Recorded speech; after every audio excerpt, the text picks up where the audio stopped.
Hey, everybody, it's Natalie B. McKenzie with The Whole Woman, and welcome to this week's episode of Living Life Authentically with yours truly. We have an interestingly bright and talented woman that we're going to be sharing with you today. But before we get started, I want to wish you happy Easter. I'm from the islands, and in the Commonwealth, this is Easter Monday. And in the Caribbean and in other parts of the world where we celebrate Easter Monday, this is a big day for hanging out with your family, and especially in Jamaica for hitting the beach. Anywho, we're not in Jamaica, but it's still Easter for me. There's a tradition of having your bun and cheese, and you're probably wondering what the heck that is. Well, that's what we do today. And so, for those of you listening in Jamaica and other parts of the Caribbean, happy Easter Monday. Yes, you've got to go back to work tomorrow. Well, over here at The Whole Woman, we have so many exciting things happening. This week, we go off for our spring retreat. You may have received a special invitation in the mail, and we're doing something different this time around where we're inviting friends who have never joined us before, and we're opening up so that more of you can learn more about us and choose to join us on later events. So if you want to know more about this week's retreat, drop us a line in DM or send us an email, info@twwthewholewoman.com. And after spending all that time on the beach, I had to come back home and just continue to lather up in my Lady Mist body butter. Thank you so much to Miracle Buttercream. Thank you so much, Cedar Lewis over at Miracle Buttercream, for creating the Lady Mist version exclusively available only here with The Whole Woman. And with all the travels that I've been doing all winter long to escape the cold, I've been keeping my sanitizer handy. And this is from Shoe Cosmetics. And I'm probably a little partial to Shoe because Shawanda is just an absolute doll and does so much for so many people in the community. Thank you, Shoe Cosmetic, for the Lady Mist hand sanitizer. I say keep sanitizing, even though they say we don't need a mask anymore. I still wear a mask. I still sanitize. And of course, while you're at home, just relaxing, guess what? The Lady Mist candle created by School Sense. And over there at School Sense, please do, over there at School Sense, we created the fragrance Lady Mist together. So thank you so much, Miss Tiffany Rose. So that's the whole Lady Mist collection, only available with The Whole Woman. So if you have not received yours yet, place your order because this is the only place you can get it. And that's with The Whole Woman. You can visit us online at twwthewholewoman.com and visit our shops there on Instagram or on Facebook so you can get moisturized, sanitized, and glamorized. I just made that up. Welcome to Living Life Authentically with yours truly. I am so excited for this spring season. Today we have this woman who is just fresh, like a breath of fresh air. She is just absolutely brilliant. She's a go-getter. She is professionally known as Miss Candy. Hang tight. She's experienced 4 major career successes in the past 3 decades. Straight out of high school, she became a DJ for hip hop legend Sweet Tea. So much to tell on that. She went on tour. She became a tour coordinator. She worked with the best and the brightest of that time: Tony Braxton, Whitney Houston, Johnny Gill, just to name drop a little bit. I never name drop, but today I must. When she returned to New York City, because she's an NYC native, she went back to school.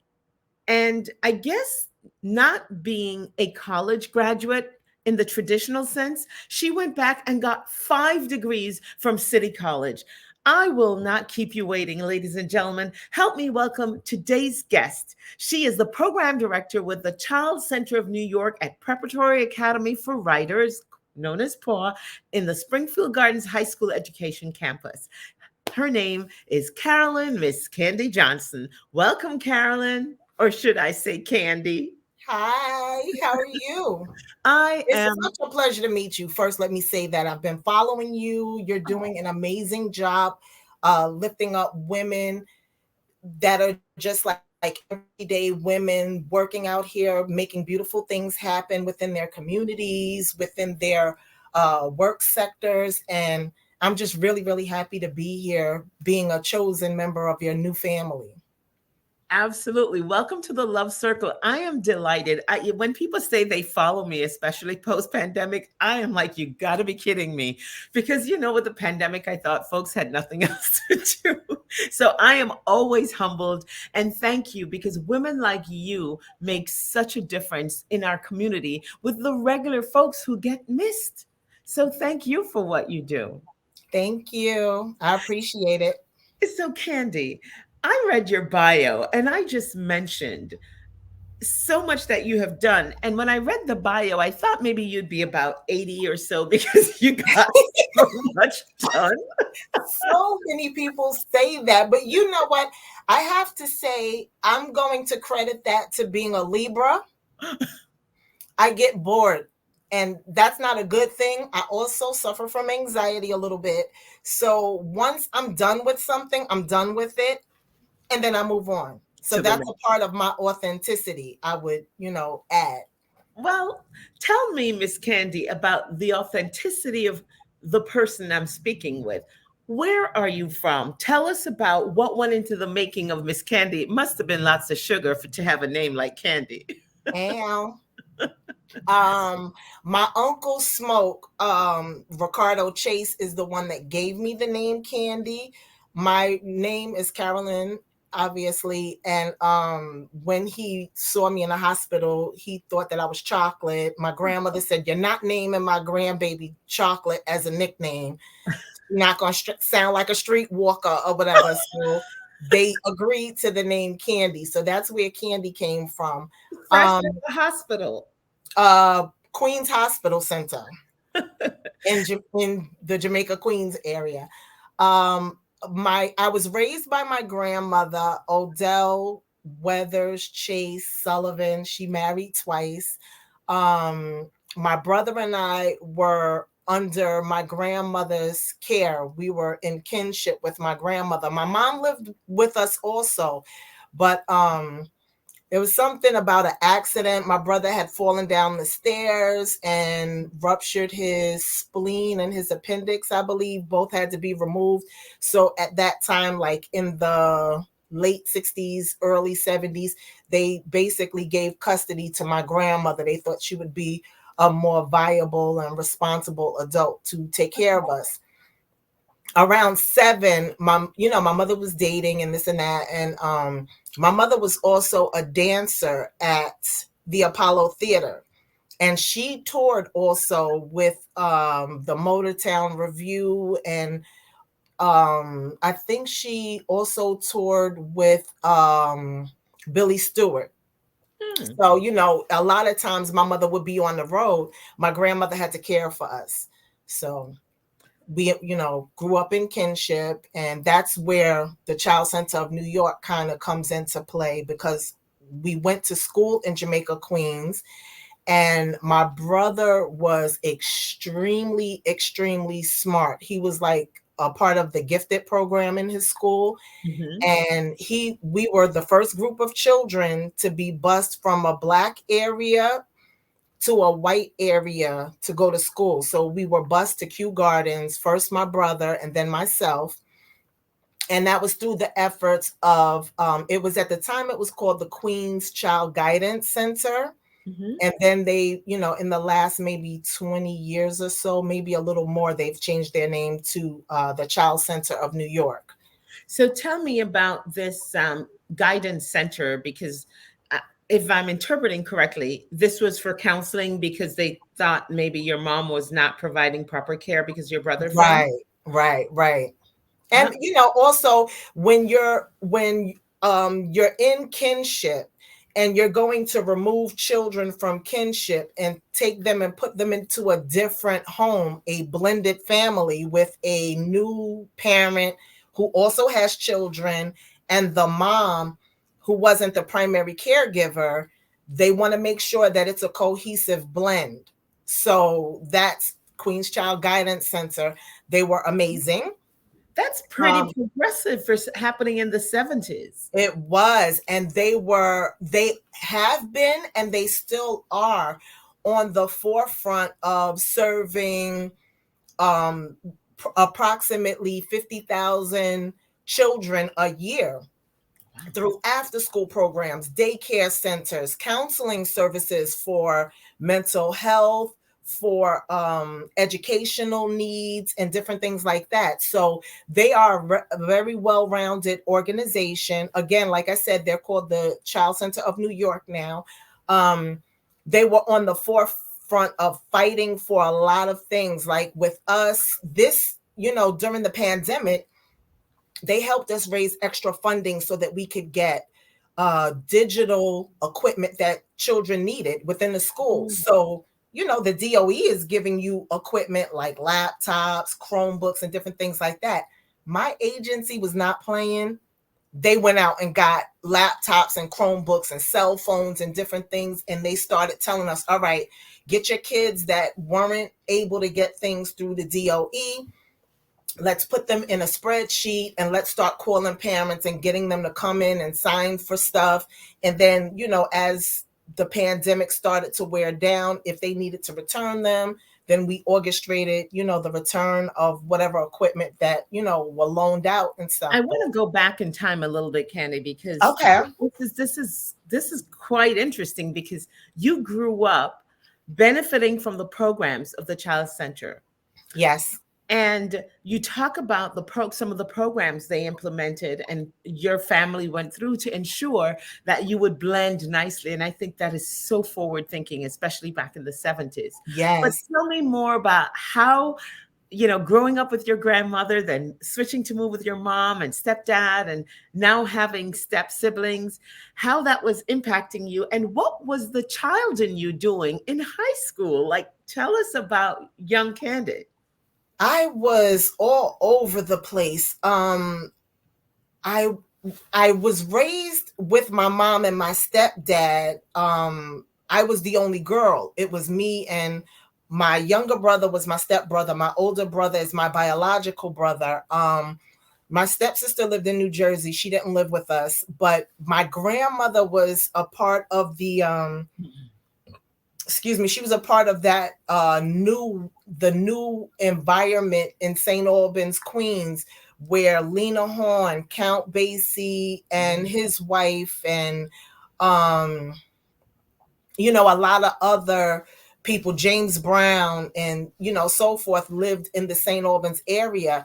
And my grandmother was into all of that, like everybody's children had to go to dance school and you had to take piano lessons and all of these things. So my mom went to dance school. My mom went to Bernice Johnson Cultural Arts Center. I, in turn, had to go to Bernice Johnson Cultural Arts Center. So it just progressed. And then from, the big culture in Bernice Johnson Cultural Arts Center is, okay, everybody has to work hard so that you could get into a pro class. So I got into the teen pro class.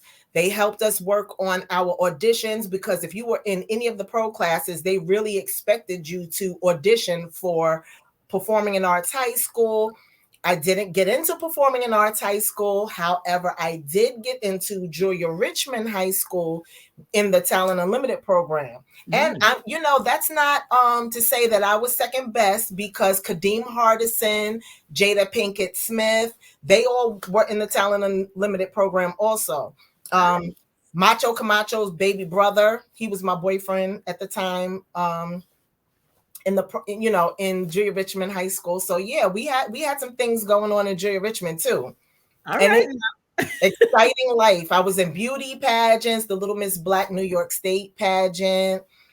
After the Little Miss Black New York State pageant, I met my older cousins, Deidre and Janine, on a summer in Fire Island that my Aunt Denise sent me on. And that was a hoot nanny, because that introduced me to a whole another world, college. Oh, what's this college business, Oh, right. Because, nobody in my family graduated, our family out of state that graduated from college. But in my grandmother's household, they were fast trackers. They went from either the military into some sort of program. Like my grandmother was a registered nurse. So she went to agricultural school where they got their LPN in Mississippi, fast tracked into the military, then went from that into a RN program, so it was a very different type of experience than the college experience.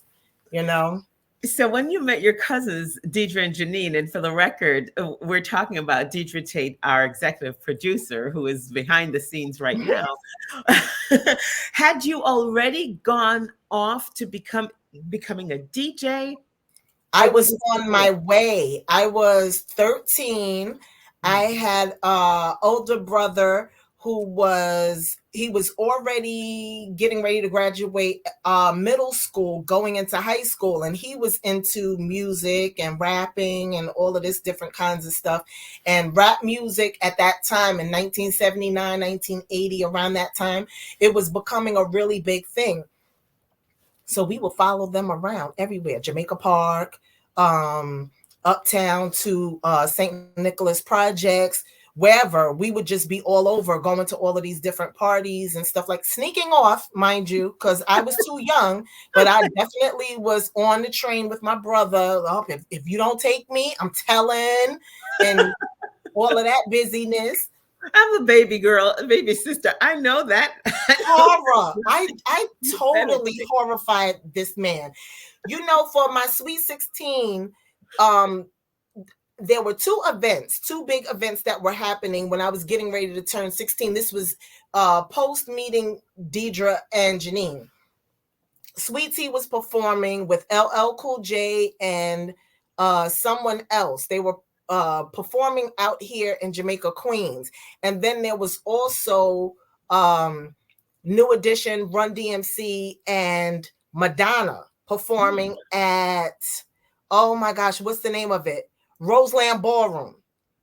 And I won tickets because I was annoying. So, what is his name from Hot Nine? No, from 98.7 Kiss FM. Uh, it'll come back to me. But a lot of people thought that Frankie Crocker was my father because we looked alike. And I called the radio station so much, and they, would joke around. Vaughn Harper and different ones would joke around. Your daughter's on the phone.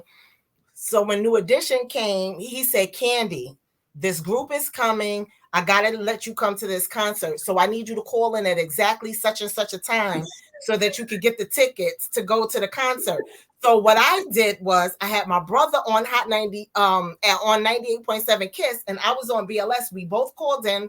We ended up with 4 tickets. So it was myself, my brother, 2 of my girlfriends, Vanessa and Kerry, and all of us went to the concert together. I was on punishment for the rest of my life because I got home at 2 o'clock in the morning. My brother had gotten home at like 4 or 5 o'clock in the morning. They wanted to know, where were you? You're 16. You're the baby sister. We put him in charge of you and your friends. My friend Vanessa's mother was sitting on the step with my mother. They were sitting there with the slippers in their hand. Splain, Lucy. Hilarious. We was in so much trouble. Like, I was a terror. Oh my God. But that sounds like fun. I mean, I terrorized my brothers as the little sister to go places I had no business going, but I was always safe. So you had a great childhood. And absolutely. You spent your time. Tell me how you got into being a DJ and then becoming a tour coordinator.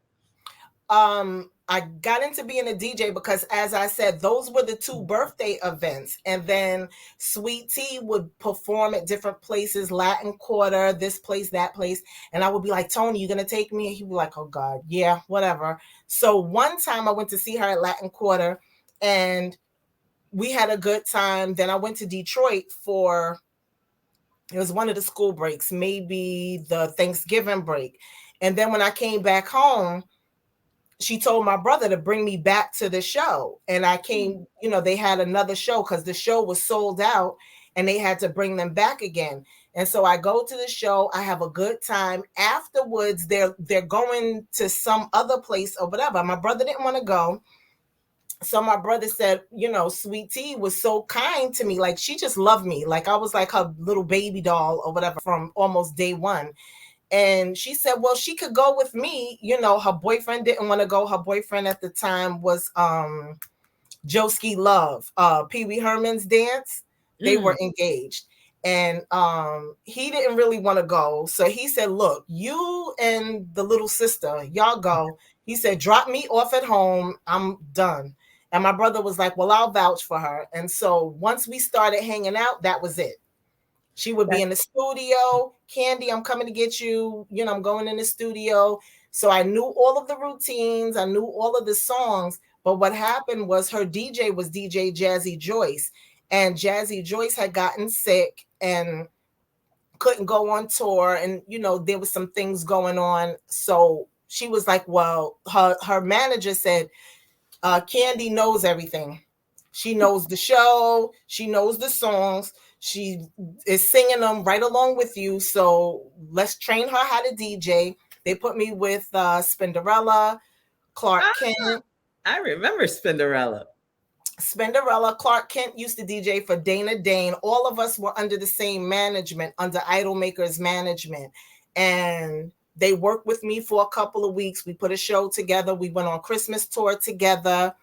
We had a great time, and the rest is history. I stopped DJing after I was, kind of sick. I had stage fright. I had anxiety. I would almost feel like I was going to throw up before every performance, and I was getting so thin. And so Sweet Tea and I, because she loved me like a little sister, she was like, listen, I think the best way to go with this is that I should find another DJ because, your health is more important. And I ended up a couple of years after that, I just, worked as a temp and, whatever, trying to figure out my life. And speaking of trying to figuring your life out, woo, let's move forward a little bit because I think this is so important. We've got to get into it. You get on the road in the entertainment business. What got into you that caused you to come back to New York and not get one college degree, but you must have 5 bachelors and 3 masters. Tell us about that.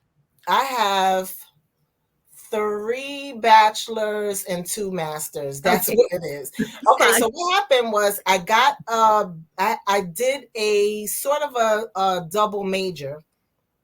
I majored in sociology and I minored in dance. And then I took so many English courses because that was like my favorite subject. You want to get easy A's, right? So I said, okay, I have 2 minors and a major. So my major was sociology and I minored in dance and English. I said, if I ever have to go back to school or whatever, then I only have to do half the amount of work in English to maybe become an English teacher or maybe become a dance teacher. And that's basically where all the degrees came from. I went back, I got my master's degree in sociology. I got pregnant with my daughter and I decided, okay, let me take a break and go to school full time. So I turned the minors into majors. So that's basically what happened. I ended up double majoring in a Bachelor of Fine Arts in English and dance. So you've got all these degrees. Your life is impacted and shaped so much by your experience at the New York Children's Child Center. Yes. And then somewhere in there, you end up going there. But you mentioned getting pregnant. Tell us about that part of your life real quickly. Yeah, when you're DJing in a club and you're, living your best life. I was going through a divorce. I was very depressed about that situation. Get my divorce papers in the mail. I say, okay, that's it. I'm getting drunk. I was like maybe 30, 31, something like that. I'm so young. To me, I thought I was beautiful. How could I be going through a divorce so young? And I met my daughter's father. We ended up, going out and whatever. And I got very sick actually with fibroids and different stuff like that. And in the emergency room, the doctor mentioned, well, if you have a baby, that would, cure the problem with the fibroids and blah, blah, blah. And he's crazy. He goes, I'm in. And my mother looks at him and she's like, he's in. If you're in, I'm in. I'm Oh, gonna help both Jesus. of y'all. Because my mother was like, I'm ready to be a grandmother. So it was a three-way group conversation in the emergency room. And maybe 7-8 months later, here comes Sydney, because she was a triplet. I was on fertility medicine. So I lost the other two, unfortunately, Oh, I'm but so sorry. I know it was such a hard pregnancy too. But Sydney's here and she's like 3 children. If you know her, she is definitely 3 children. Fabulous. There's nothing unplanned about her and unwanted. She was Not at all. Not the at most all. planned and well welcomed baby. Tell us real quickly a little bit about Cindy. At 22, what is she doing? Right now, oh, we're in her space, and she told me, make sure you put my stuff back. Oh, Wait, yeah, see, she does eyelashes. So it says, if only my week was as long as my lashes. And you see, she has her little whatever those things are I love called. it. Hilarious. She has her own little space in here, snacks for her clients. She worked for my agency. She worked for the Child Center of New York for a long time. At one point, she was going to school for early childhood education, but she changed her major to business administration. She wants to open up her own something in the world of cosmetology. She's going to end up going to cosmetology school. She was like, Mommy, you and the college degrees, I don't know if that's in the cards for me. I'll give you this what is it, the associate's degree. She said, I'm gonna give you the associate's degree so you can get off my back, you and Auntie Toy. Said, but after that, I can't guarantee that that's what it is. But she said she's going to go to cosmetology school. She loves doing lashes. She's doing amazing. And she's good with children. So she'll probably end up doing hair for children, stuff like that, makeup. So And she's gorgeous. She was a dancer. The tradition continues. Yeah, she was a pro dancer in Esoda. They danced for the inauguration brunch for Barack Obama, I think in the 2012 administration. Oh, She's amazing. oh, that's fabulous.